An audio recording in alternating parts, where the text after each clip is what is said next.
Hi guys, it is Sophia, the Shadow Hunter, and today I'm doing my book review on A Brave New World by Aldous Huxley. I really enjoyed this book. I'm still trying to come up with what I'm going to rate it on Goodreads and in my private bullet journal. I've been meaning to film more about that. I was going to do it today, but I didn't have enough words to say about the book yet, so I'm going to do this and then go back and do that, and maybe at the end of the month when I do my review I can go through that. So let me know if you guys think I should do that or what you would like me to do. So this book is very interesting. I've just been wanting to read it the past couple months because of the Iron Maiden album, and also just because of the type of book it is, I figured I would like it. It's dystopian, and I really got into dystopian books before I started my YouTube channel, and I was like, I want to read this, and it's a classic, and I haven't read a lot of classics, sadly, and I need to address that, and so reading that helped me do that. So this book deals with a couple of different characters growing in this place, and it's in, come on camera, focus, and it takes place in, I believe, London. And there is someone called Lena, Henry. And it's the very beginning of the book. It is all pretty much about genetically breeding human beings and how they go about doing that, and how everyone is controlled so that they can genetically breed people, you know, to make a brave new world.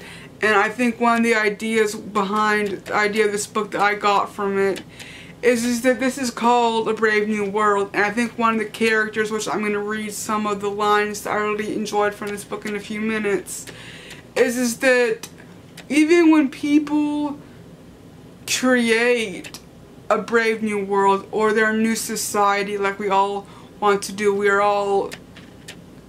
all human beings want to build our own worlds and our towns and our countries, our own little perfect worlds where everything goes exactly as we want it, and to have people agree with us, and to have things go our way all the time, and for everything to be accepted by the things that we do, the things we agree with, and things that we like. We want our lives to be made something bigger by creating a new reality, or just a utopia in our mind or in our brain with our friend group, or, you know, a family. We want to create our own new world.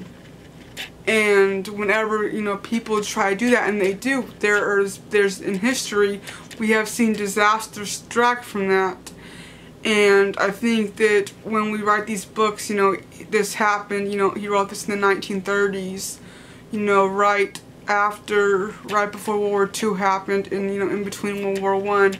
And I just think that him writing about this in that time, especially in that time place where he was living, where he's from, must have been quite controversial. Because, no, it's not wrong to want to do that, but I think some people think if they do that, there's not going to be problems, and that's not true, because human beings have flaws and problems, and so even if you can somehow, you know, hurt everybody up, get them to conform to a belief, to a religion, to an idea, to a mindset, yes, maybe there's going to be temporary peace, but it's not going to last for long. People are going to start fighting, you know, there's going to be problems that happen just because of, you know, sickness in the world, and problems in life is stressful. And so even if you create utopia, it's not going to be completely perfect. And I wonder if people who write these type of books, if they did that, because I feel some people write books like this because, you know they can't have it on Earth, so I'm going to write some fiction about it. So I'm going to read page 220, a little paragraph that I really liked for you guys.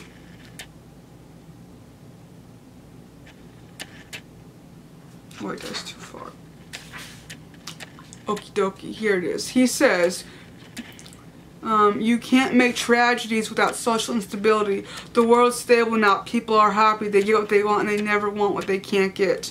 They're well off. They're safe. They're never ill. They're never afraid of death. They're blissfully ignorant of passion and old age. They're plagued with no mothers or fathers.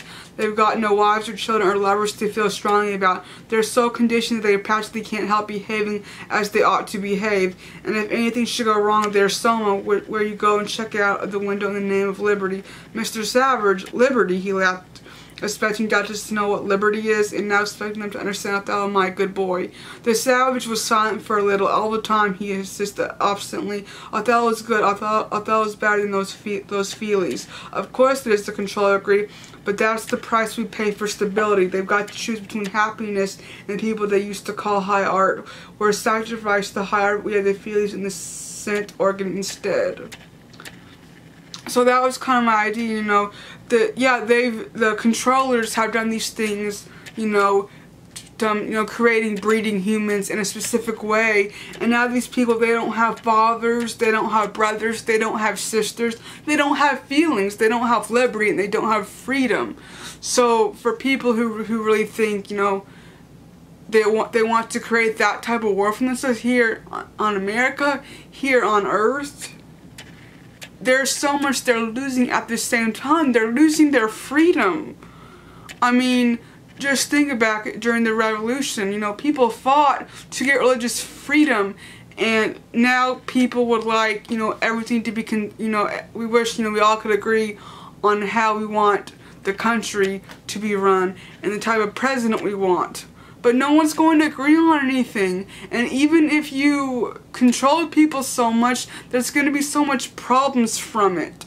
And I just really enjoy reading books like this because I like history and I like politics and the idea of conforming your own worlds. And as you guys know, I'm a writer and I've written several books. And even when I thought about them, I try to write my books realistically. But at the same time, I know there's so much stuff I put in it based on how I wish the world would work, and it's just not going to work that way. And I know it's sad that it couldn't, but you know, maybe in time, you know, people grow and they change and things shape our lives and how we treat others, and hopefully in everyone's life they are able to grow and become better people. So please let me know what you guys thought about this book. I enjoyed it. I'll probably give it between a 3 to 4 stars on Goodreads once I make up my mind. Like I said, I'm really having my hard time making up my mind about this book. But I just really think, I'm not sure how I feel about the ending. I really enjoyed it. I wanted to keep reading it. So I really did enjoy it. Let me read the last page, the last kind of 3 large paragraphs for you guys. That evening, the swarm of helicopters that came buzzing across the Hog's Back was a dark cloud, 10 kilometers long. The description of the last night orgy of atonement had been in the paper. Savage called the first arrivals as they alighted from their machine. Mr. Savage, there was no answer.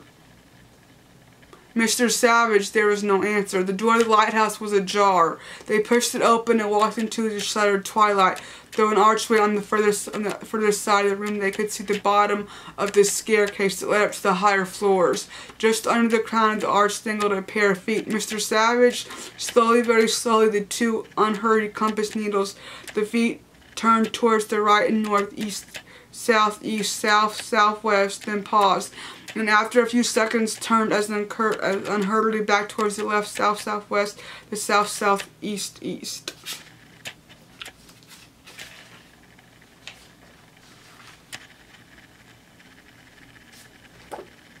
So also this book is, you know, it's science fiction and it's also dystopian, and I really wanted to get more into reading some good science fiction. So if you guys have any good ideas, please leave the comments down below. And I hope you guys like this video, and I'll see you guys next time with another one. Goodbye!